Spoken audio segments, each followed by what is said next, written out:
Adviento. A mí me gustaría que más que dar una clase de teología, porque además ni lo pretendo, ni creo que soy la persona más acertada o más adecuada, creo que lo importante es la experiencia, porque en definitiva lo que marca a un cristiano no es la teoría, sino el encuentro con el Señor y después esa práctica diaria en la que el Señor nos convoca y nos llama a cada uno de nosotros. A mí me gustaría que un poco cambiemos el cliché o el chip, ¿no?, como se utiliza ahora coloquialmente, o el disco duro de cualquier ordenador, porque normalmente cuando hablamos de Adviento parece que, bueno, pues es lo de siempre, ¿no? Cuando nos vienen los tiempos fuertes, tanto el Adviento como preparación a la Navidad, como también la Cuaresma como preparación a la Pascua, parece como el toque de atención, y bueno, ¿y qué nos van a decir? ¿Y qué tenemos que hacer? Y parece que sea lo de siempre. Estamos habituados, pues nada, sí. Ahora os pregunto perfectamente y sabría responder porque no lo sabemos de memoria, ¿no? Es decir, eso es como los niños de catequesis que les preguntas, bueno, ¿y cuántas semanas dura el Adviento? Si no somos tontos, si somos inteligentes, con el signo y los símbolos sabemos perfectamente que si encendemos 4 cirios hace referencia a las 4 semanas. Luego la Cuaresma, pues ¿cuántas semanas dura? Bueno, como siempre decimos en Valencia, o es la Pascua Graná o la Pascua ya, depende de cómo caiga. A veces coincide con San José, con las fallas, y otras veces coincide pues mucho más tarde, ¿no? Y sabemos que normalmente son 5 semanas en el tiempo de la Cuaresma para la celebración de lo que es la Semana Grande, la Semana Santa, y así poder celebrar el tiempo pascual. El privilegio que quizá tenemos en la zona mediterránea, o especialmente en nuestra diócesis de Valencia, es que además la Pascua la celebramos. Hay en otros lugares que son fiestas solamente en Semana Santa. Sin embargo, en Valencia tenemos el privilegio de poder decir, celebramos la Pascua, que es el tiempo de la alegría, de la resurrección, y nos comemos la mona de Pascua, empinamos el cachirulo, como decimos aquí, y luego pues nos lo pasamos bien. Después de esta pequeña introducción, por romper un poco el hielo también, los que me conocéis, pues sabéis que soy una persona bastante clara, a veces demasiado, y sobre todo no me gusta andar con rodeos. Me gusta un poco centrar e ir a la base de lo que realmente se nos ha convocado hoy. El hecho de que tengáis la imagen en este retiro de Adviento que hemos leído esta oración, María, Madre de la Esperanza, porque me comentaron, dice Marcos, ¿sobre qué nos vas a hablar? Porque claro, el Adviento podemos coger diferentes figuras, personajes, o sobre todo centrarnos simplemente en lo que significa la palabra Adviento. Pero claro, yo dije, vamos a utilizar la palabra Maranatá, que sí que la hemos escuchado, o al menos nos debería de sonar, y que significa, o muchas veces lo decimos, Maranatá, ven Señor Jesús, ¿no? Y por eso lo tenemos traducido ahí, ven Señor Jesús. ¿Por qué he querido hacer referencia a María? Si os dais cuenta, María todavía ahí no ha dado luz, sino que está ahí en el vientre de ella aquel que es, ya de ser para nosotros, la luz, el Salvador, nuestro Mesías y nuestro Libertador. Pero a mí me gustaría preguntaros, ¿qué sabemos o cómo podemos definir qué es el Adviento? Porque esa es la gran pregunta que nos tenemos que decir. A ver, ¿qué entendemos nosotros por Adviento? Me voy a levantar porque si no se me va a hacer el trasero bastante ancho. Vamos a ver, ¿qué es el Adviento? Porque eso es lo primero que tenemos que saber nosotros. ¿Qué entendemos nosotros por Adviento? ¿Qué es Adviento? A ver, para usted, ¿qué es el Adviento? El Adviento... ¿Se lo piensa y lo dice? Sí. ¿Qué es el Adviento? A ver, cuando viene la palabra Adviento, esa palabra un poco parece... El que ha de venir, nos preparamos para la venida. Bueno, hay muchas cosas. El que ha de venir, tiempo de preparación, ¿qué más sería el Adviento para nosotros? Espera, ¿qué más? Cambio. ¿Qué más sería Adviento? Preparación a la Navidad. Preparación a la Navidad. Venida. Venida. ¿Qué significa Adviento? Para más. Fiesta. Fiesta. ¿Qué más? Cambio. Cambio. Esperanza. Esperanza. Qué bien sabéis quedar, ¿eh? A ver, ¿qué más? Resurrección a la nueva vida. Resurrección a la nueva vida, ¿eh? Aquí enfocado ya como un sentido pascual. No es más mal encaminada, ¿eh? Porque lo vamos a entender eso. ¿Qué más? A ver, los más jóvenes. Preparación espiritual. Preparación espiritual. ¿Qué más? Claro, porque Adviento. A ver, el Clean, ¿a ti qué te suena? Adviento. El tiempo de espera, el tiempo del encuentro con el Señor o con de alguien especial. Vale. ¿Y a ti, María Isabel? Venida. Venida. Pues mirad, el Adviento viene de la palabra latina adventus, que significa venida, llegada. Y sabemos que el Adviento tiene un sentido para avisar a los creyentes, a los cristianos, que esperamos al Mesías, al Señor, al Salvador. Y podríamos decir que el Adviento tiene como dos partes. Desde que iniciamos el primer domingo hasta el 16 de diciembre, porque sabéis muy bien que hay cantos de la Virgen, que la Virgen sueña caminos, ¿no? Hasta el día 16 o 17 no se puede cantar ese canto, ¿vale? Es decir, hay una primera parte que incluiría el primer domingo de Adviento hasta el 16 de diciembre. ¿Y qué sentido tiene? ¿A qué hace referencia normalmente la primera parte del Adviento? Que significa el que viene, la llegada.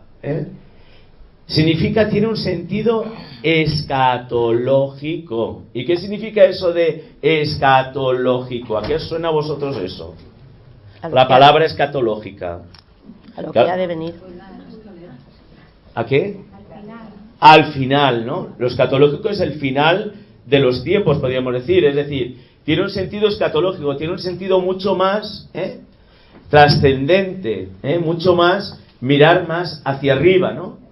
Y es decir, es la venida del Señor, lo que conocemos como la palabra parusía, que significa la segunda venida de Jesucristo, el final de los tiempos, porque de esto de final de los tiempos os acordaréis que nos lo dice por activa y por pasiva, sobre todo cuando llegábamos al siglo XXI, al año 2000.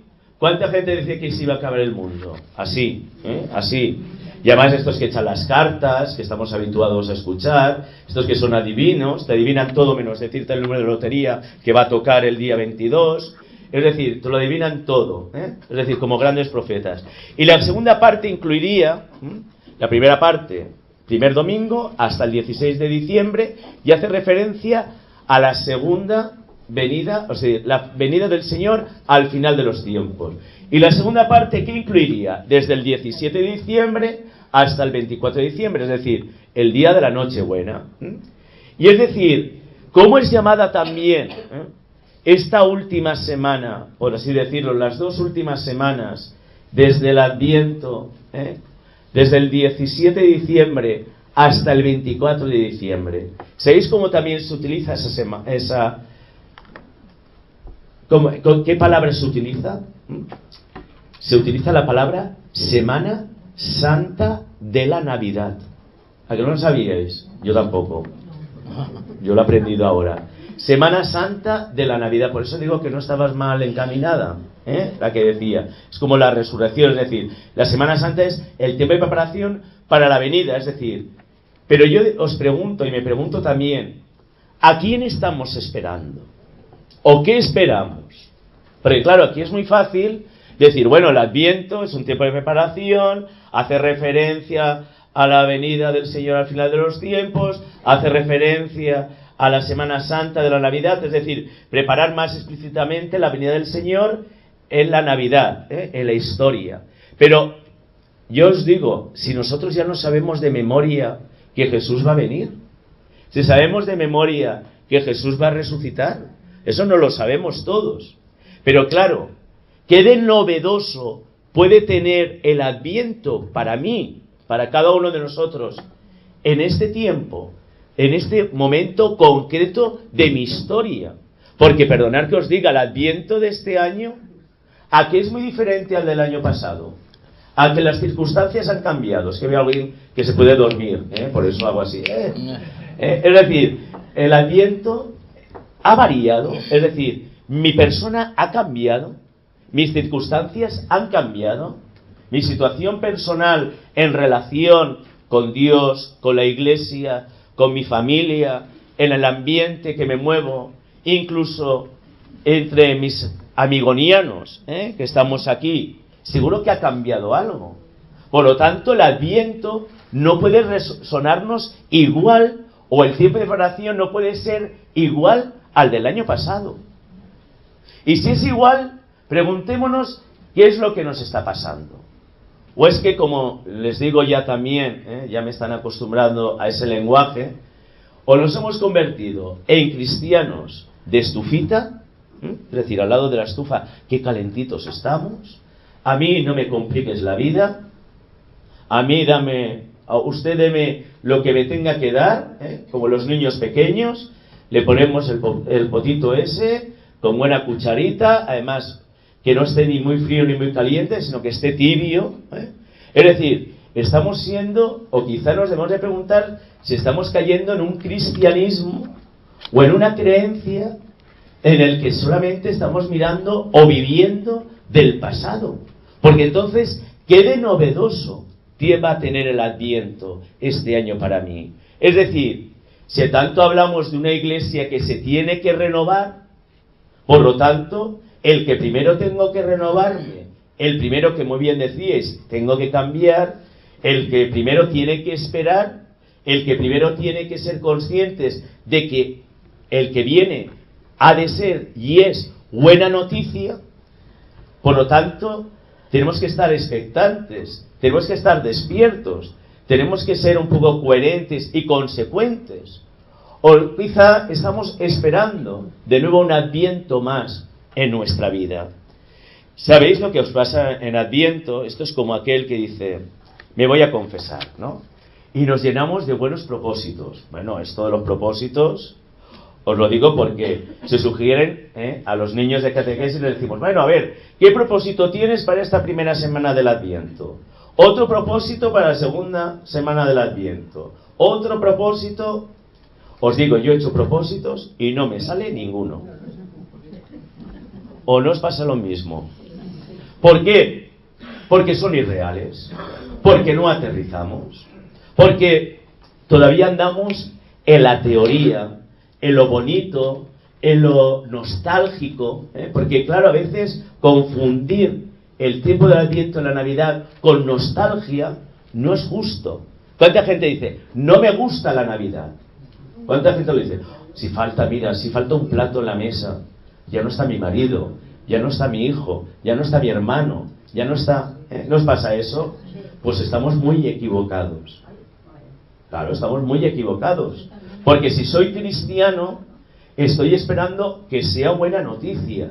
Tiene algo que decirme. Y como os decía también, hacemos propósitos. Yo tengo algunos aquí, ¿no? Ayudaré en casa en aquello que más me cueste trabajo. Rezaré en familia, que lo hemos perdido. Ofreceré mi día por los papás o por las familias que están pasando diferentes situaciones. Hoy cumpliré con mi tarea sin quejarme. Que somos unos quejitas los cristianos. Perdonad que os lo diga. Lo primero, los curas. Luego, es que tengo otra misa. Uy, ahora otra reunión. Rezaré por el Papa. Pues este viaje que está. Ahora el arzobispo nos decía, hay que rezar para que llueva. Y yo dije, yo el otro día que empezó a llover dije, uy, qué bien, ya no tengo que rezar, pero me los tengo que rezar, ¿vale? Llevaré a cabo un sacrificio, es decir, lo que más me cueste. Y luego, por ejemplo, decir, pues leeré algún pasaje del Evangelio. Y ahora que hoy en día tenemos el Evangelio a nuestras manos. ¿Y qué uso estamos haciendo? O lo dedicamos solamente cuando levantamos la mesita para quitarle el polvo y ya está, y si te he visto no me acuerdo. Es decir, ofrecer una comunión espiritual por esa persona, Pues imitar también el perdón de Jesús, es decir, pues aprender a saber perdonar, pues rezar una Ave María, no pelearme o no estar murmurando, porque claro, como esta no tiene hueso, ella va sola y ya está. O saludaré con cariño a aquella persona que me desprecie y ni siquiera me saluda. Es decir, cosas insignificantes, pero que realmente podemos hacerlas. Simplemente decir buenos días. O mirarme al espejo, ¿no? y a lo mejor tengo estoy pues desanimado, o tengo un día que me levanto con el pie izquierdo. Es decir, yo me miro al espejo todos los días, y eso los de Oliva ya lo sabéis muy bien. Yo me miro al espejo todos los días y digo, Señor, qué guapo soy y qué cuerpo tengo, y que se mueran los feos. Es decir, salgo a la calle porque con una actitud positiva, y si no te pones una foto de que eras más joven, dices, oye, qué bien, Es decir, es también la actitud con la que nosotros vamos, Esto que parece que lo hago en tono un poco humorístico, pero para que estéis un poco más despiertos, es decir, es para que seamos conscientes de que Dios nos espera y lo esperamos tal y como somos. No espera que hagamos cosas extraordinarias, no. En lo simple, como decía San Francisco de Asís, en la simplicidad, es decir, en lo que realmente, como él dice muy bien, hay que leer la Biblia sin glosas, es decir, tal y como es, no ponerlos. Nos gusta adornar las cosas, y no estamos para adornar. Somos a veces demasiado artistas falleros y falleras, sobre todo los que sois valencianos o somos valencianos. Nos encanta disfrazar, o esto es como una mascletá que hace mucho ruido y después se ha quedado en nada, en mera pólvora y se acabó, ¿vale? La palabra adventus significa venida, advenimiento, Es utilizada, sobre todo, para indicar la venida de la divinidad. Es decir, se utilizaba cuando hacía referencia a algo divino, ya se utilizaba antes de Jesucristo, incluso en la era de Jesucristo. Es decir, significaba como un retorno, como un aniversario. Es decir, nosotros celebramos en la Natividad del Señor, por eso decimos felicidades, es decir, celebramos el cumpleaños de Jesús, como celebramos también nuestro cumpleaños cada uno de nosotros. Pero también, claro, en el lenguaje cristiano primitivo, con la expresión adventus, que significa venida, el que viene, se hacía referencia sobre todo a la última venida del Señor. Es decir, pero también aparecían las fiestas de la Navidad y de la Epifanía. Os voy a contar como dato histórico, y me boto todo esto, porque aquí hay muchas hojas, hay 20 y pico de hojas, imaginaros. Es decir, me llamaba la atención que el Adviento se utilizaba, por ejemplo, tanto en la época en Galilea, en la Galia, en Roma, como también en España. Por ejemplo, se utilizaba, por ejemplo, como la venida del Señor. Pero en España no se preparaba el Adviento para la venida del Señor, sino era más una preparación a la Epifanía del Señor. Daros cuenta de la diferencia. Por eso celebramos también, ya ha calado tanto la Epifanía del Señor, hasta que apareció el Señor de Coca-Cola, que se llama Papá Noel, que ha sustituido, y resulta que en España lo que hace más referencia a la venida es su manifestación gloriosa. Es decir, el Dios que se ha encarnado, pero el Dios que ha de volver. Daros cuenta cómo a veces tiene su gran significación y su raíz, para que podamos también nosotros entender el por qué tanta importancia. Ahora, como los niños tienen tiempo y tienen que jugar, pues oye, nos hemos inventado lo de Papá Noel, cuando significa, y sabemos muy bien, en los países nórdicos, que hace referencia a un gran obispo. ¿A qué obispo? San Nicolás, ¿vale? Es decir, que eso también, que entendéis, luego llegó Coca-Cola y lo puso de rojo para hacer promocional, y nosotros, que nos encantan las americanadas, pues cogemos todo y perdiendo nuestra raíz y nuestras tradiciones. Mirad, para nosotros el Adviento, como sabemos muy bien, es un tiempo de espera, de esperanza, de conversión, también es un tiempo de alegría, es un tiempo de cambio.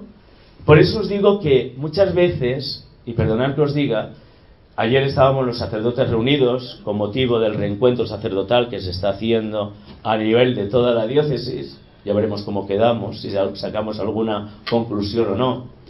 Y ayer una de las cosas que me llamaba la atención era sobre todo cuando estamos hablando, a ver, ¿cuándo vas a tener tú el acto penitencial del Adviento? Porque parece que eso del acto penitencial, como la Iglesia dice, hay que confesarse una vez al año. Y cuando nosotros damos importancia al acto penitencial, normalmente en Cuaresma, en Semana Santa.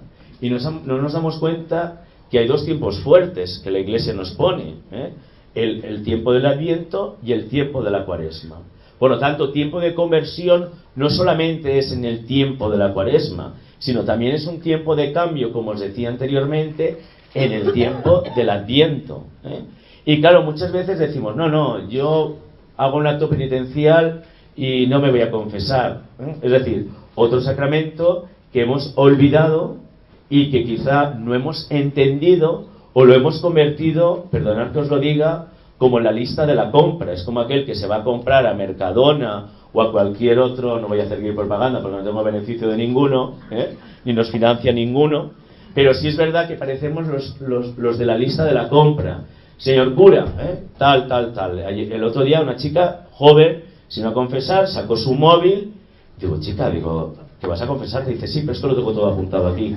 Y me va todo diciendo, digo, chica, después me pasas el móvil a ver si... Vale, os lo vengo a decir porque hemos convertido como el acto penitencial en un mero decir, como, pues, mira, es como aquel que decía, mire, yo si queréis lo voy a traducir después en castellano, pero es que si no, no tiene gracia, ¿vale? Luego, si alguien se sabe traducir mejor que yo, que lo diga. Pues está una mujer que fue a confesarse. Digo, mire, señor retor, ni yo, ni mate, ni robe, ni res de res. Digo, pero per si acas, en confese. Y digo el retor, digo, pues bueno, per si acas, te done la absolución. Es decir, señor cura, ni robo, ni mato, ni nada, Dice, pero por si acaso me confieso, dice el sacerdote, responde, dice, bueno, pues por si acaso te doy la absolución. Es decir, aquí no venimos por si acaso. Es decir, tú no robas, muy bien, pero mejor deseas lo ajeno.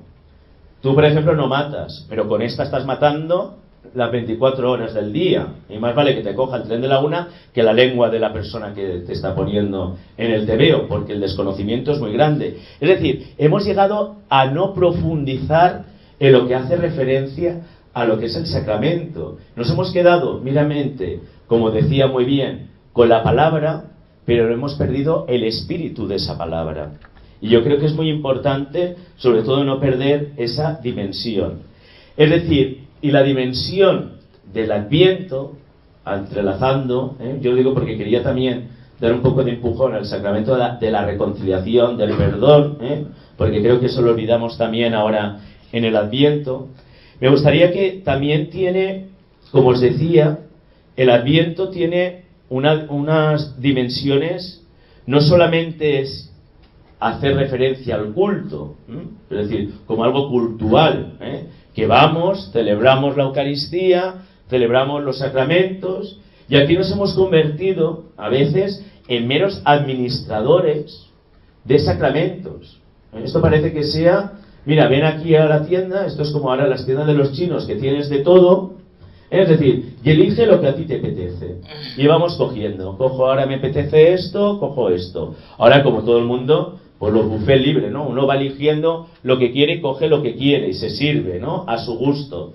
Pues lo mismo nos está pasando, ¿no? Es decir, que tiene un sentido cultural, es decir, que tiene un sentido de culto. Es decir, la celebración no es una actitud que el cristiano, y eso es una buena revisión ahora y propósito para el Adviento, es decir, no tiene un sentido meramente pasivo, y el activo solamente es el sacerdote que celebra.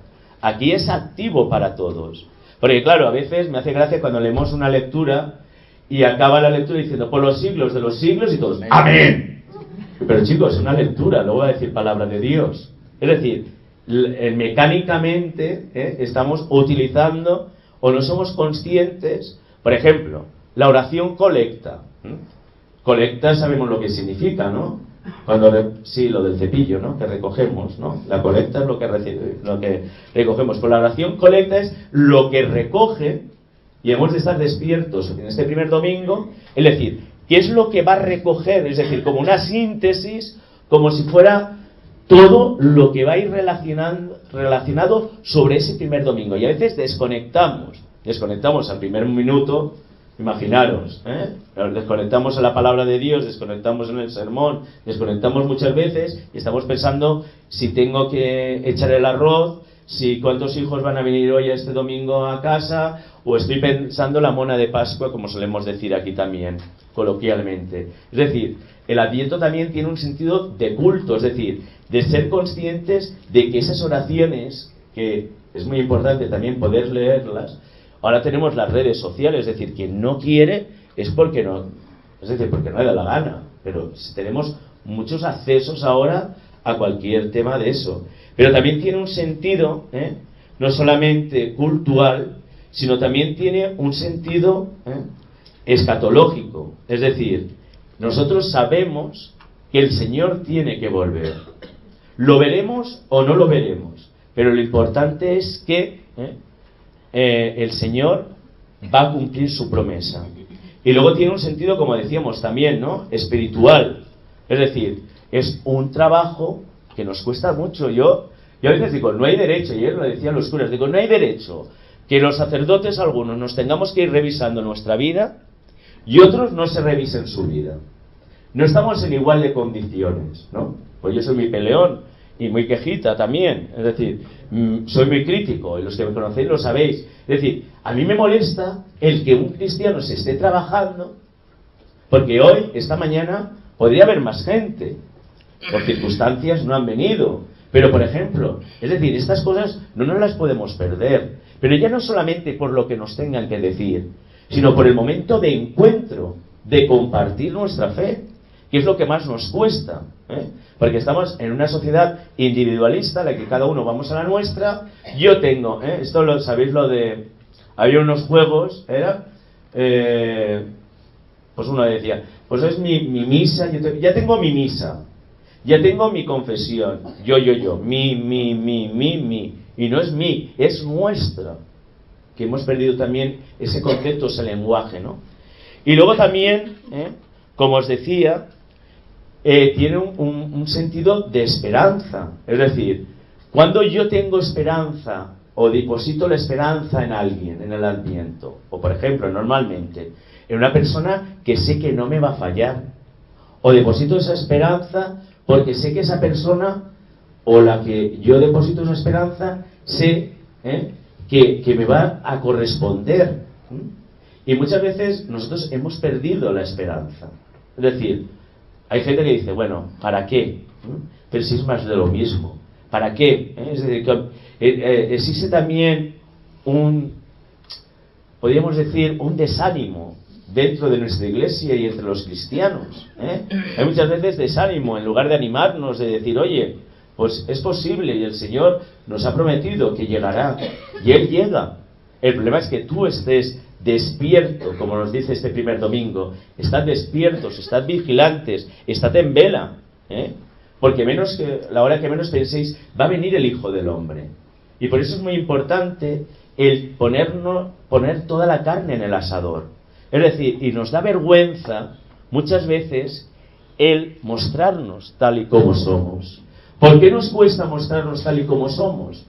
Por miedo al que dirán, por vergüenza. Porque claro, si uno se pone a tiro con el Señor, prepárate, porque viene a romperte totalmente los esquemas, por muy establecido, por mucho que tú pienses que ya está todo hecho, porque los cristianos a veces vamos, esto es así, así, así. Es como un sacerdote, llega a una parroquia y enseguida quiere cambiarlo todo, o llega un sacerdote, pues ya lleva mucho tiempo y dice, ¿para qué voy a moverme más?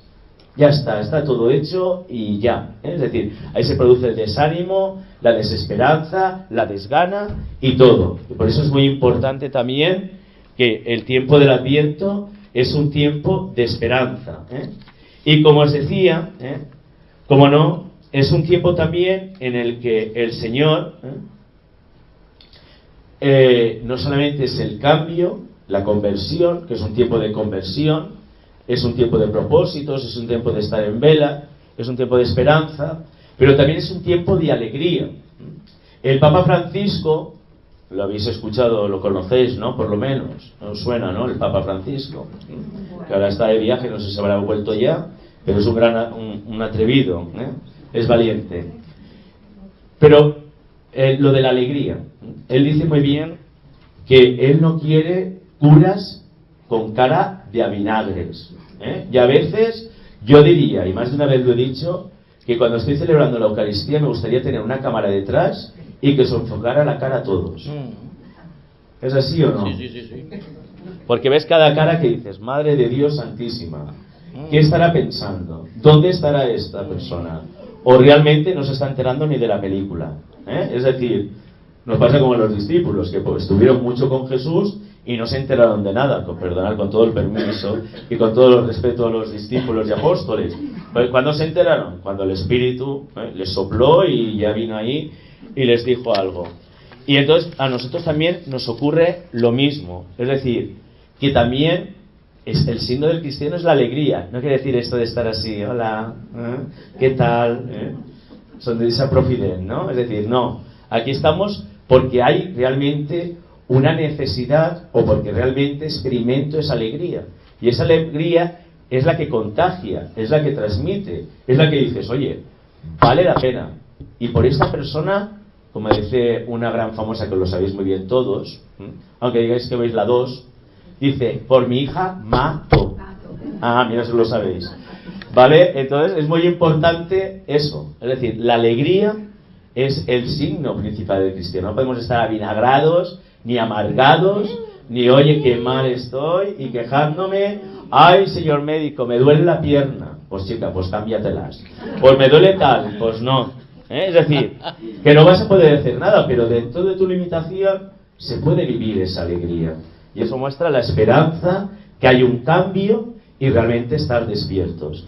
Pero a mí me gustaría deciros, para hacer referencia a lo que significa la palabra Maranatá, porque claro, Maranatá, en la teología litúrgica del Adviento, se mueven dos enunciados por el calendario romano, eso lo sabemos, que una es la espera de la parusía, es decir, el que tiene que venir, la segunda venida de Jesús, que es un poco que se revive en los textos escatológicos del Antiguo Testamento, y la perspectiva de Navidad, que renueva la memoria de alguna de estas promesas ya cumplidas, aunque si bien no definitivamente.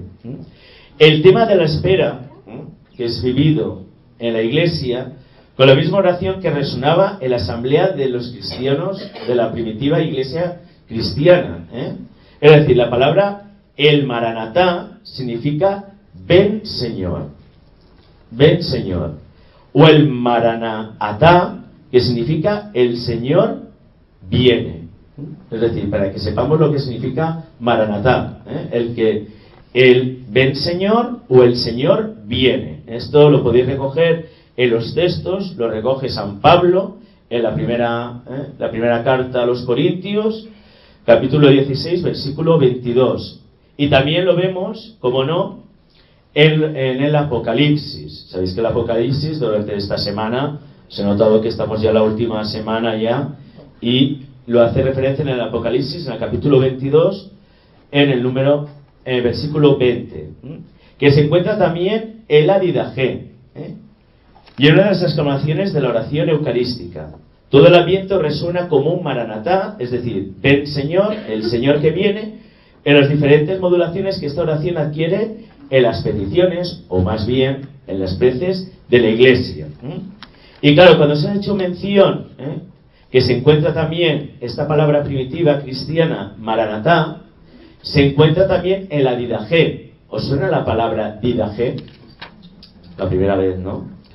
Yo claro, llevo la chuleta, Lo estudiamos en nuestro tiempo, pero bueno. La Didache fue escrito entre los años 65 y 80 antes, después de Cristo, perdón, y encontrados en Macedonia en 1873, cerca de Constantinopla. Podemos decir que es el primer catecismo escrito que conocemos. ¿Y qué es la Didache? O conocida más bien coloquialmente como las enseñanzas de los 12 apóstoles, ¿vale? Entonces, reconocido con gran estima también, de hecho hace mucha mención los padres de la Iglesia. ¿Conocéis algún padre de la Iglesia, no? A ver, decirme algún padre de la Iglesia. Dice, sí. Lo preguntó que es este. A ver, algún padre de la Iglesia. San Agustín es un padre de la Iglesia. San Juan Crisóstomo. ¿Quién más? San Ambrosio. San Ambrosio. Bueno, y si no lo miráis y os aprendéis o aprendemos todos, ¿vale?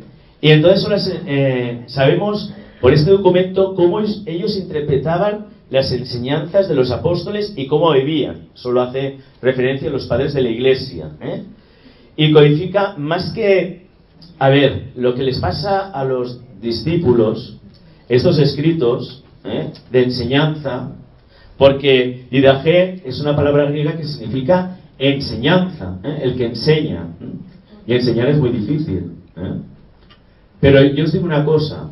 Resulta que los 12 apóstoles, que supone que han aparecido sus escritos, lo que no se sabe es si son escritos por ellos o no, son los códices que aparecen y que ha aparecido, y no voy a profundizar mucho en el tema porque lo desconozco, pero sí que he leído sobre él. Mirad, los 12 discípulos, ahí en esa regla de la Didache, no hacen referencia a los pasajes de Jesús, no hace referencia a eso, a la vida de Jesucristo. Hace referencia a las reglas de vida, es decir, a la moral, a la ética, lo que hemos perdido un poco. Es como conocidos como hace referencia más a los mandamientos. Amar a Dios sobre todas las cosas y al prójimo como a ti mismo. Luego hace, porque tiene doble sentido, los mandamientos que dan vida y los que dan muerte. Es decir, no codiciarás, ¿qué más? No cometerás actos impuros, honrarás a tu padre y a tu madre, etcétera, etcétera. Pero la primera parte hace referencia, no desees al otro lo que tú no quieres para ti. Que resumido, en definitiva, es lo de amarás a Dios sobre todas las cosas y al prójimo sobre a ti mismo, ¿vale? Pues entonces, quiero que la palabra Maranatá, sepáis que se hace referencia y si ya se utilizaba en la iglesia primitiva. Y es el tema de la espera del Mesías. La conmemoración de la preparación a este acontecimiento salvífico tomó pronto su auge en los días feriales que proceden a la Navidad. La iglesia se hace sumergida en la lectura de los profetas, de los oráculos mesiánicos. Porque daros cuenta cuáles son los personajes por excelencia, o mejor dicho, antes de eso, en la iglesia, ¿qué es lo central? ¿Qué es lo que nos descubre el Adviento? Es un redescubrir. ¿Qué es lo que nos redescubre? La historia de la salvación. Ya no solamente desde el Antiguo Testamento, sino también en el Nuevo Testamento. La historia es esa historia de amor que Dios ha trazado y continúa trazando en esta humanidad y también con cada uno de nosotros. Pero también es muy importante que nos recuerdan, sobre todo, los títulos de Jesús. Por ejemplo, ¿qué títulos normalmente se utilizan para hacer mención a Jesús en el tiempo del Adviento o en el tiempo de la Navidad? Decidme. Mesías. Salvador. Cristo Rey, el Rey de Reyes. ¿Qué más? No, Esperanza no. Emmanuel. El Emmanuel, el Dios con nosotros. ¿Qué más? el que viene a liberarnos, ¿no? Libertador. ¿Qué más? Porque estos términos ya se utilizaban en el Antiguo Testamento por los profetas. Por ejemplo, ¿cuáles son los personajes que más se utilizan o que más salen en el tiempo del Adviento? Decirme, hay 3 personajes importantes. San Juan Bautista, Isaías Y María. y la Virgen María. ¿Vale? Eso podemos decir que son los 3 personajes importantes. Isaías del Antiguo Testamento, lo veréis el domingo. Juan el Bautista, que nos habla de preparad el camino al Señor. Y la Virgen María, no podía faltar ella, por excelencia. Y os voy a hacer un poco de mención. Mira, en un momento me he chupado casi 23 páginas. Voy a hacer mención a Isaías, porque Isaías menciona muy bien, es un poco, voy a cogerlo de aquí, y así lo tenemos todos.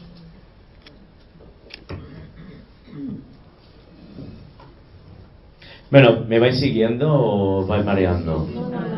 ¿Me entendéis? Sí. Estamos entrando en todo.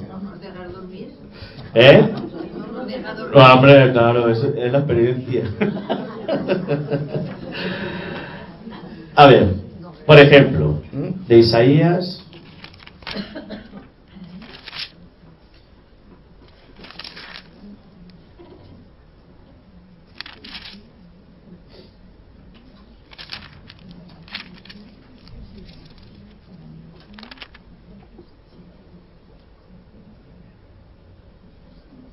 Mirad, Isaías 2, del 1 al 17, ¿vale? Podéis coger capítulo. Vale, dice, visión de Isaías, hijo de Amós, acerca de Judá y de Jerusalén. Dice, en los días futuros estará firme el monte de la casa del Señor, en la cumbre de las montañas más elevado que las colinas. Hacia él confluirán todas las naciones, caminarán pueblos numerosos y dirán, venid, subamos al monte del Señor, a la casa del Dios de Jacob. Él nos instruirá en sus caminos, y marcharemos por sus sendas, porque de Sión saldrá la ley, la palabra del Señor de Jerusalén. Juzgará entre las naciones, será árbitro de los pueblos numerosos, de las espadas forjarán arados, de las lanzas podaderas.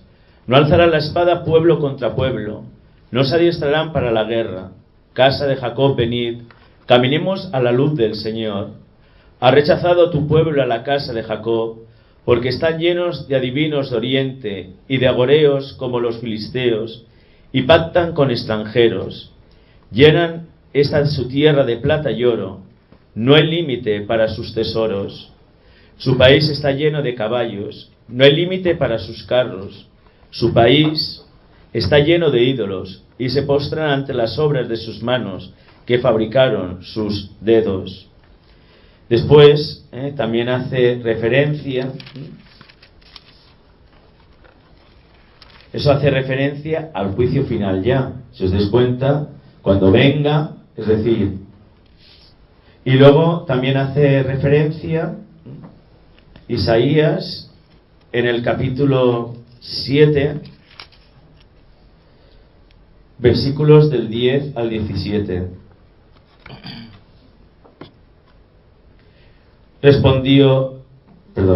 El Señor volvió a hablar a Hag y le dijo, pide un signo al Señor tu Dios, el hondo del abismo o lo alto del cielo. Respondió a Hag, no lo pido, no quiero tentar al Señor.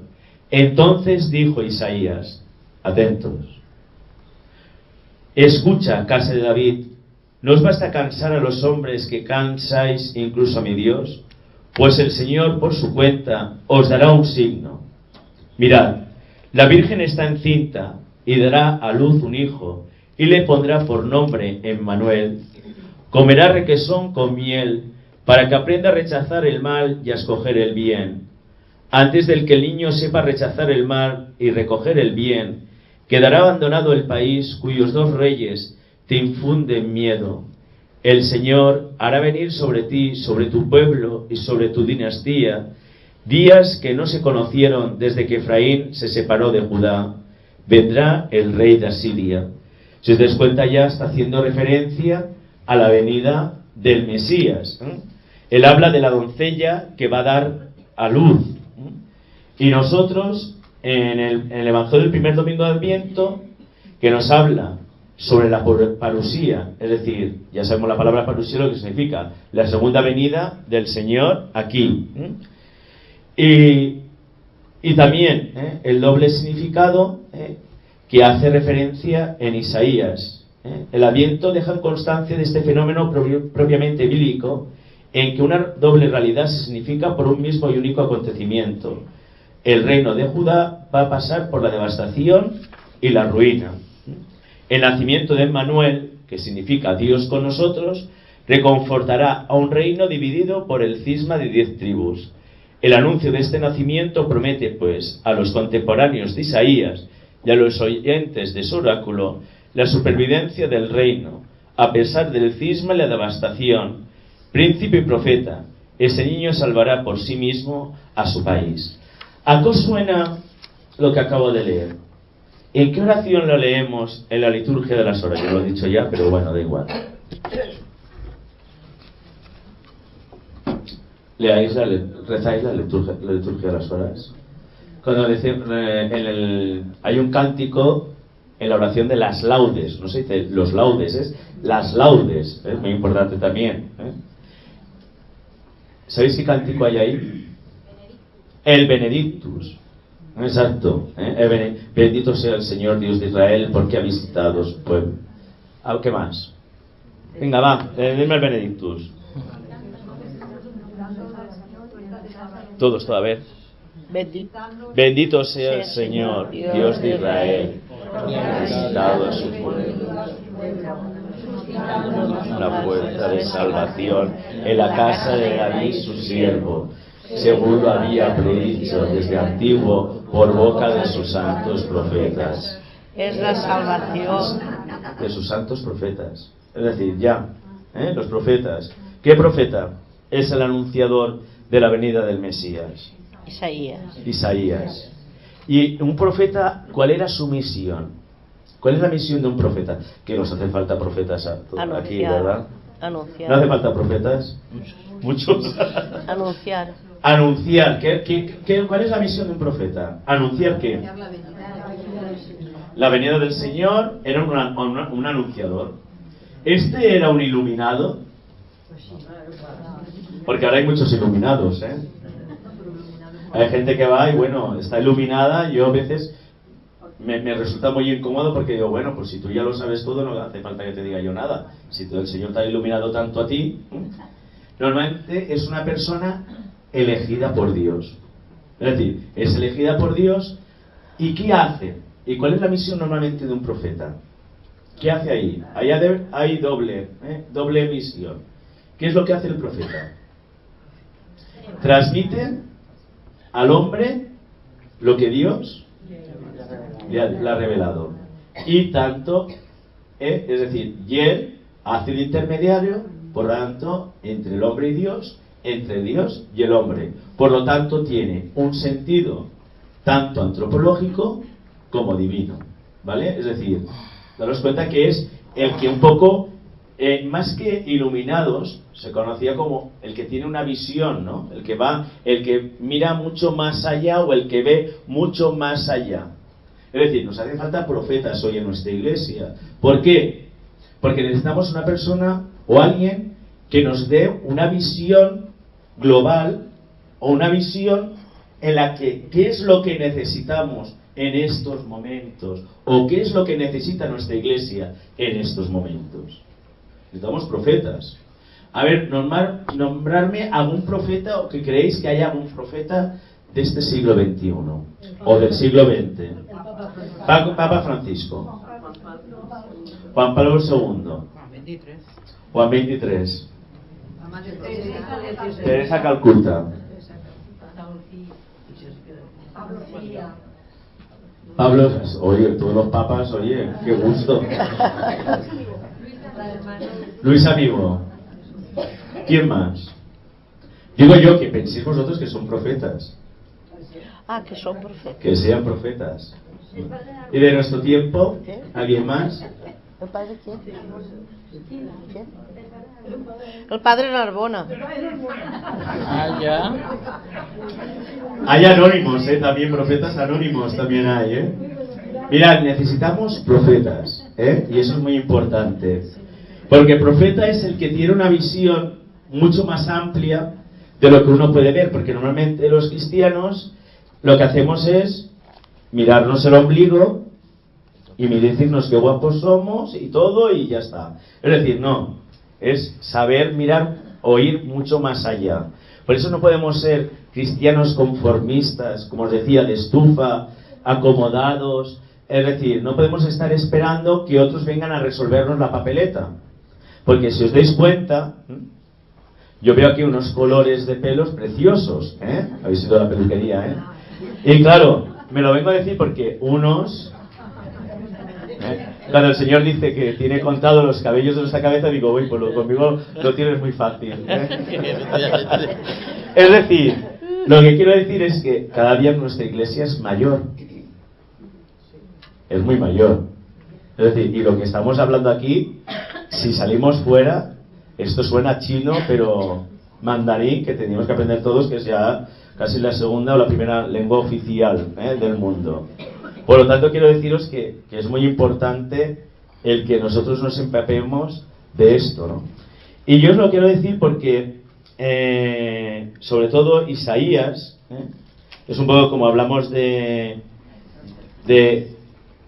podemos decir que ellos eran, el anuncio de este nacimiento promete pues a los contemporáneos de Isaías y a los oyentes de su oráculo la supervivencia del reino, a pesar, como os decía, ¿no?, de la situación que estaban esperando, Por lo tanto, él se presenta, insiste, es como aquel que viene a darnos un mensaje que nos libera, es libertador, es como, es decir, sácanos de este agobio, de esta espiral, que no hay manera de romperla, y nosotros hemos entrado en esa espiral, y claro, romper con esa espiral es muy difícil, ¿no? Y es muy importante el que necesitamos, como os decía, profetas que ya adelantan, Otro de los profetas importantes, o por ejemplo, otro de los personajes más importantes del Adviento, ya tengo que acabar, ¿no? Cuando quiera. Vale, acabo Juan Bautista y me voy a María y acabo, os lo prometo. Es Juan el Bautista, ¿no? Hasta las 12, bien. No está nada, vale.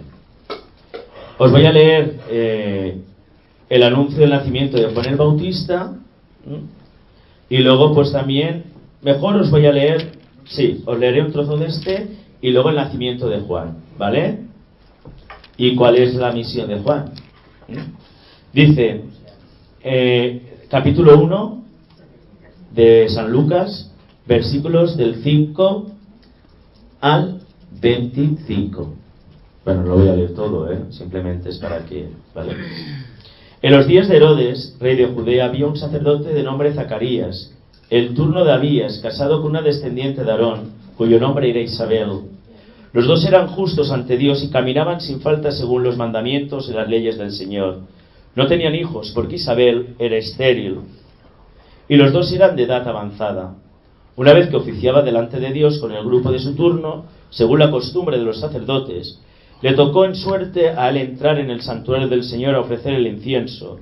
La muchedumbre del pueblo estaba fuera rezando durante la ofrenda del incienso, y se le apareció, aquí siempre vemos las apariciones, del ángel del Señor, de pie a la derecha del altar del incienso. Al verlo, Zacarías se sobresaltó, de nuevo una actitud también de María, que la veremos, y quedó sobrecogido de temor, pero no de miedo, sino de respeto. Pero el ángel le dijo: no temas, Zacarías, porque tu ruego ha sido escuchado. Tu mujer Isabel te dará un hijo y le pondrás por nombre Juan.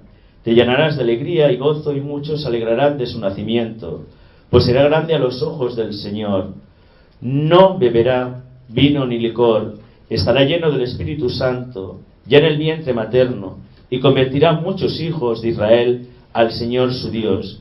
Irá delante del Señor con el espíritu y poder de Elías, para convertir los corazones de los padres hacia los hijos y a los desobedientes, a la sensatez de los justos, para preparar al Señor un pueblo bien dispuesto. Y luego os hago referencia al nacimiento de Juan, que está en el capítulo 1, versículos del 57 al 80. Pero porque ahí está el Benedictus, no os asustéis, ¿vale? A Isabel se le cumplió el tiempo del parto y dio a luz un hijo. Se enteraron sus vecinos y parientes de que el Señor le había hecho una gran misericordia, y se alegraban con ella. A los 8 días vinieron a circuncidar al niño y querían llamarlo Zacarías como su padre. Pero la madre intervino diciendo: no, se va a llamar Juan. Y le dijeron: ninguno de tus parientes se llama así. Entonces preguntaban por señas al padre cómo quería que se llamase. Él pidió una tablilla y escribió: Juan es su nombre. Y todos se quedaron maravillados. Inmediatamente se soltó la boca y la lengua y empezó a hablar bendiciendo a Dios. Los vecinos quedaron sobrecogidos y se comentaban todos estos hechos por la montaña de Judea. Todos los que lo oían reflexionaban diciendo: pues ¿qué será este niño? Porque la mano del Señor estaba con él. Entonces Zacarías se llenó del Espíritu Santo y profetizó diciendo, que es el Benedicto: bendito sea el Señor Dios de Israel, porque, ¿vale? El niño crecía y se fortalecía en espíritu y vivía en lugares desiertos hasta los días de su manifestación a Israel, ¿vale? Entonces, San Lucas nos detalla el anuncio del nacimiento de Juan, Esta extraña entrada en escena es de un ser que se convertirá en uno de los más importantes jalones de la realización de los planes divinos. Es muy del estilo del Antiguo Testamento, Y luego todos los seres vivos debían de ser destruidos por el diluvio, pero Noé y los suyos también fueron salvados en el arca. Isaac nace de Sara, demasiado anciana para dar a luz. David, joven y sin técnica de combate, derriba a Goliat. También lo vemos en Moisés, futuro guía. El anuncio del nacimiento de Juan es solemne, se realiza en el marco litúrgico del templo. Es decir, no ocurre como en otros lugares, que María no está en el templo, Isaías tampoco estaba en el templo. Sin embargo, cuando se le anuncia a Zacarías, el padre de Juan, ¿y dónde? En el templo, en el momento de esa ofrenda. Daros cuenta que es, por lo tanto, es un anuncio solemne. Sabéis que el templo no solamente era un significado de ofrenda, sino también tenía un significado de qué. ¿El templo para qué? ¿Para qué? Ahí, ¿cuál era la función? Es decir, pues como hacemos, ¿no? Para rezar, para darle culto a Dios. ¿Para qué más? Los sacrificios que hacían. Y luego, ¿para qué más? Bueno, dar gracias, vivir la fe, eso es la oración, tal, ¿vale? Entonces, Juan designa el nombre de Juan, que significa Yahvé es favorable. Es decir, el Señor está a mi favor. Es decir, está conmigo. Todo es concreta preparación divina del instrumento que el Señor ha elegido. Es decir, ¿el protagonista es Juan el Bautista? No, él simplemente es un mero intermediario, podríamos decir, o un mero instrumento en el que Dios se sirve para ir preparando. Por eso decimos: preparad el camino al Señor. No sabemos la canción de memoria. Es decir, como el que prepara, el que va allanando el camino al Señor. Pero ¿dónde se va Juan el Bautista? Al desierto. ¿Y cuándo vuelve del desierto? Cuando está preparado, ¿para qué?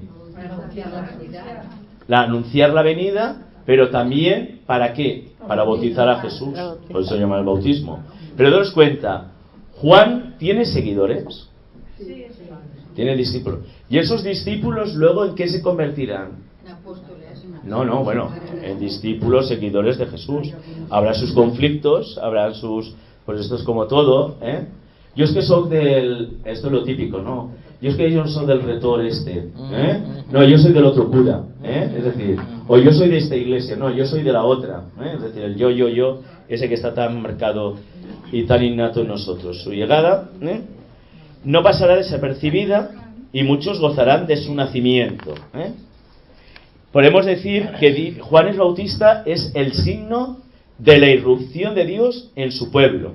El Señor le visita, le libra y realiza la alianza que había prometido. Es decir, es como un momento, el puente, y eso no debemos de olvidarlo nosotros, que nosotros también debemos de ser como Juan el Bautista, estar también en la sombra, porque nos gusta ser protagonistas, ¿eh? Si a alguno más de uno le gustaría, yo a veces en la iglesia digo que hay demasiadas vedettes, ¿eh? Hay mucho exhibicionista, ¿eh? Hay mucha gente que le encanta, ¿eh?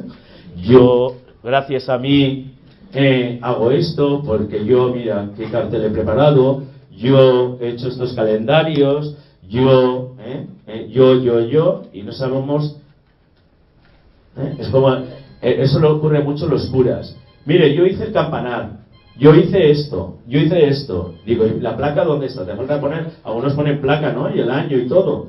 Es decir, que eso es muy importante, que no olvidemos que aquí protagonistas no somos nadie. El protagonista es el Mesías, el Señor, el Libertador. Mirad, el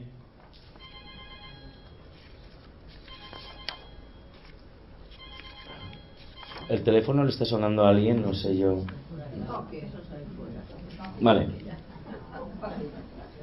Pero también, ¿cuál es la función o qué lenguaje utiliza Juan el Bautista para referirse al Mesías? ¿Cuál es la palabra que utiliza? El precursor. Bueno, él es el precursor, que es el que va adelante. Pero ¿cómo llama también a Jesús el Mesías, el Emmanuel, el Libertador, tal? El Cordero de Dios. ¡Qué barbaridad!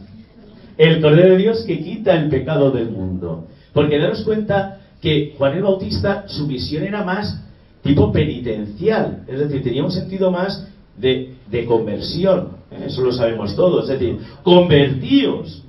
Es decir, vamos a convertirnos, hay que cambiar porque tenemos que preparar al que tenemos que recibir.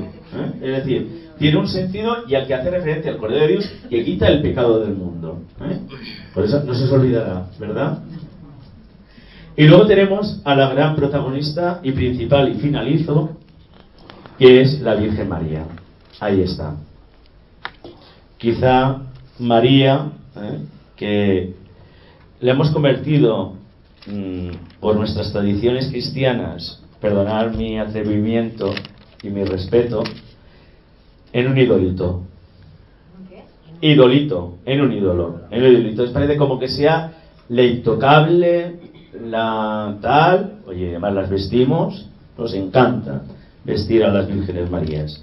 ¿Vale? Entonces, quiero decir que la Virgen María, yo me voy a quedar, más que con el anuncio de María, yo me voy a quedar con el sueño de José. Es muy importante. El sueño de José, yo creo que es el que un poco nos hace ver o entrever a María, pero también la función de José, que es el pobre, el más olvidado. Bueno, el más olvidado no, pero que sí que... Yo me alegro, por ejemplo, ahora en los misales, que ya pone su esposo San José, antes no estaba puesto. Yo le agradezco mucho, sobre todo porque San José, ahí sin él no... ¿Vale?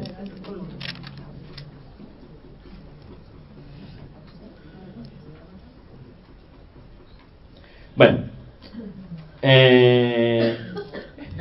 ver si lo encuentro aquí. Lo tenía buscado, pero no, ahora no lo encuentro. Son los pastores, que aquí pastores somos muchos.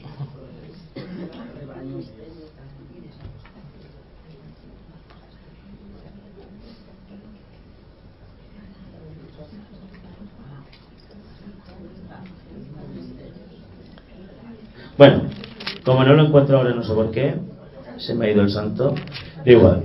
Vamos a ver, José tenía un sueño muy extraño. Es como si fuera una pesadilla, porque a mí me aparece y yo digo, madre de Dios, digo, vete a que te hagan un tratamiento, vete al neurólogo, vete al psiquiatra, y porque ya ves cosas que no son. Es decir, la verdad es que él no entiende nada. Él no llega a entender nada, como nos pasa muchas veces. A mí me pasa, ¿eh? Yo a veces le digo, no entiendo nada, ni sé ni por dónde me llevas, ni hacia dónde vas. Pero bueno, no, pero si acaso no, es tu problema. La familia se había estado preparando por semana, decorando su casa. Me refiero, cuando... Es que voy a contar aquí como una pequeña historia y lo vais a entender, ¿vale? José anoche tuvo un sueño muy extraño, como una pesadilla. La verdad es que no lo entiendo. Se trataba de una fiesta de cumpleaños de nuestro hijo. La familia se había estado preparando por semanas decorando su casa. Se apresuran de tienda en tienda comprando toda clase de regalos. Parece que toda la ciudad estaba en lo mismo porque todas las tiendas estaban abarrotadas. Pero algo muy extraño me extrañó mucho. Ninguno de los regalos era para nuestro hijo. Envolvieron los regalos en papeles lindísimos y les pusieron cintas y lazos muy bellos. Entonces los pusieron bajo un árbol. Sí, un árbol. José, ahí mismo dentro de su casa. También decoraron el árbol. Las ramas estaban llenas de bolas de colores y ornamentos brillantes. Había una figura en el tope del árbol. Parecía un angelito. Estaba precioso. Por fin el día del cumpleaños de nuestro hijo llegó. Todos reían y parecían estar muy felices con los regalos que daban y recibían. Pero fíjate, José, no le dieron nada a nuestro hijo. Yo creo que ni siquiera lo conocían. En ningún momento mencionaron su nombre. ¿No te parece raro, José, que la gente pase tanto trabajo para celebrar el cumpleaños de alguien que ni siquiera conoce? Me parecía que Jesús se habría sentido como un intruso si hubiera asistido a su propia fiesta de cumpleaños. Todo estaba precioso. José y todo el mundo estaban tan feliz. Pero todo se quedó en las apariencias, en el gusto de los regalos. Me daban ganas de llorar que esa familia no conocía a Jesús. Qué tristeza tan grande para Jesús no ser invitado a su propia fiesta. Estoy tan contento de que todo era un sueño, José. Qué terrible si ese sueño fuera realidad. Es decir, esta pequeña historia que os he contado, es decir, es el no llegar a entender y comprender lo que significa la Navidad. Es decir, la figura de María, que la sabemos por su anuncio, la conocemos por su servicio cuando va a visitar a su prima Santa Isabel, y después lo vemos también en el sueño de José, en el que el propio José se lleva a María, que huyen a Egipto, para que pueda nacer Jesucristo. De ahí que celebremos los santos inocentes, aquellos niños que para que se produjera esa salvación a la humanidad tenían que sacrificar y ser víctimas. Pero también no olvidemos la presentación de Jesús en el templo como era orden o como era tradición. A mí de María lo que me gustaría, y finalizo ya, es no solamente la mujer de la esperanza, porque es la mujer la que espera, ¿no? Sino también es esa mujer que la Iglesia nos ha colocado o nos ha mostrado o nos ofrece, porque es la que es capaz desde su juventud, imaginaros una niña pues de 13, 14, 15 años, con una tradición, con una familia, es decir, el dejarse romper por los esquemas de Dios, es lo que también ha de ser también nuestra actitud en este tiempo del Adviento. Ella es capaz de romper totalmente, y como bien dice, hágase en mí según tu palabra, ¿no? Y luego también el poder agradecerle a Dios, aunque se le atribuye a María el canto del Magnífica, que sabéis que se reza en la liturgia de las horas, en las vísperas, se le ha atribuido a ella, pero bueno, no sabemos si realmente si ella lo dijo o no lo dijo, porque tampoco pensamos que tuviese un nivel cultural con ese lenguaje, y daros cuenta cómo ella agradece, ¿no? Es decir, ensalza la grandeza del Señor. Se alegra mi espíritu en Dios mi Salvador. ¿Por qué? Porque ha mirado mi humillación, porque ha mirado lo insignificante que soy. Aquí no estamos los mejores, aquí no estamos los buenos, aquí no estamos los que sabemos decirlo y hacerlo todo. Aquí estamos los pecadores, los que tenemos hambre y sed de justicia. Aquí estamos los que necesitamos una conversión, un cambio, los que necesitamos romper ese círculo vicioso de quedarnos simplemente con lo aparente o quedarnos simplemente con lo que toda la vida hemos hecho o realizado. Daros cuenta que María, después de ese anuncio, no se queda con los brazos cruzados. María se pone en camino a toda prisa a visitar a su prima, Santa Isabel. Es decir, comparte con ella la alegría, la grandeza.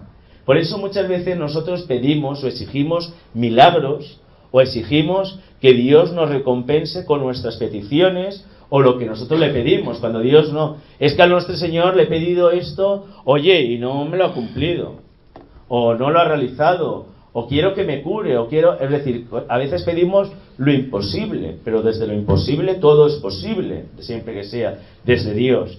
Pero también creo que es muy importante el que tenemos que caer en la cuenta de que muchas veces no sabemos pedir lo que necesitamos, sino lo que nos interesa a nosotros a cada momento. Es decir, utilizamos un Dios de bolsillo en el que lo sacamos, es como aquel que dice, magia borrás, y decir, pues que el Señor realice la obra que yo deseo en ese momento. Pues no, a lo mejor el Señor te está llevando por un momento de sequedad, muchos años que dices, no entiendo nada, no sé ni por dónde voy, pero como María me abandono a ti.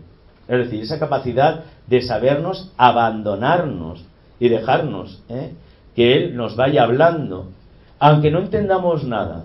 Os lo digo, María no entendió nada.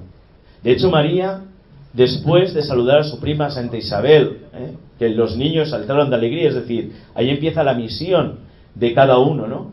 Pero luego también es muy importante, cuando María huye junto con San José, y daros cuenta, María se fía de José también, que eso no lo hemos dicho. Es decir, ella se fía como diciendo, oye, este me estará contando una trola o este me estará llevando a otro sitio. Es decir, el desgarro también de salir de sus propias comodidades, María. Es decir, yo siempre digo que es una llamada a la propia expropiación. Y nos pasa igual, cuando un sacerdote, uy, qué bien estoy aquí, en esta parroquia, que no me muevan, uy, aquí quiero estar 20 o 30 años. Cuando te sacan, es decir, qué horror, qué horror, digo, madre de Dios. Y además, si le he dejado ya hasta la cama hecha, si lo tiene todo, ¿qué más? Y encima dinero en el banco, y tiene no sé cuánto, y le he dejado las puertas, y le he dejado el centro parroquial, la casa quizá no tanto, pero porque me he dedicado a otras cosas, etcétera, etcétera. Es decir, que esas cosas, es decir, es tal el apego que tenemos los cristianos, que María también nos enseña a salir de nosotros mismos. ¿Y qué es lo que nos impide salir de nosotros mismos? El ego, el yo en mayúsculas, el yo, que os hablaba el domingo la solemnidad, Jesucristo, Rey del Universo, el yo, ese yo que yo, es decir, el mirarnos demasiado a nosotros mismos, es una llamada a salir, que es complicado, es decir, abandona familia, abandona tal, comienza nuevos proyectos, no sabes ni por dónde vas a ir, es decir, ese abandonarse de María, tela, y meditemos y metámonos en la historia, porque María, mujer de su tiempo, mujeres, un cero a la izquierda, nada de feminismo ni rollos de estos, cero a la izquierda, joven, pues tendría su cultura, su manera, es decir, pero imaginaros el romper con todo eso. Pero ella en todo momento es capaz de confiar en el Señor. Y después algo muy importante también, que luego María cumple también con la ley de la Torá, es decir, ella cumple en llevar a su hijo Jesús en el templo. Recordaréis ahí a Simeón el justo y a Ana la profetisa. Recordaréis cómo ellos van al templo a cumplir y a realizar esa ofrenda. Porque daos cuenta que cuando Jesús, esto ya no tiene nada que ver con la Navidad, pero para que os sirva si os sirve bien, y si no, cuando salgáis lo echáis todo a la basura. Vamos a ver, lo que a mí me impacta y me llama mucho la atención es cómo Jesús es capaz, ¿no? Es decir, cuando es presentado al templo o cuando hace cualquier milagro que hace Jesús, ¿qué es lo primero que les dice cuando hace un milagro al leproso, a cualquiera? ¿Hacia dónde los envía? A hacer la ofrenda al sacerdote. toma ya. Por lo tanto, no vengo a abolir la ley, sino a darle plenitud. Daros cuenta que es muy importante. Y luego, como último punto de María, haced lo que Él os diga. Las bodas de Caná, que me da bronca se llevó la mujer, por parte de, como diciendo, no ha llegado mi hora. Es decir, pero María es la que, como muy bien sabemos, meditaba todas las cosas en su corazón. ¿Y qué es lo que nos hace falta? Y perdonad, ¿qué es lo que nos hace falta a los cristianos hoy, en este siglo XXI? Lo voy a hacer, arrodillarnos más. Porque si nos arrodillamos, yo cuando vi a mi padre por primera vez arrodillarse, yo dije, si mi padre se arrodilla, qué importante tiene que ser lo que hay delante. Arrodillarse. Y cuando digo arrodillarse, he hecho este gesto, pero digo arrodillarse por dentro. Y es lo que María tiene en esta actitud preciosa de esta imagen orante. Por lo tanto, debemos de orar y orar. No rezar, orar. Y como definía muy bien Santa Teresa de Jesús, orar es tratar de amistad con aquel que sé que me ama. Y si me ama, me va a desear y me espera lo mejor, aunque no entienda nada. Pues yo quiero daros las gracias y nada. Si queréis preguntar algo, si no habéis entendido nada, si algo os ha servido, bendito sea Dios. Si no, como digo yo siempre, salid, lo echéis a la basura y ya esté cada uno que se haga su propia meditación, orientación.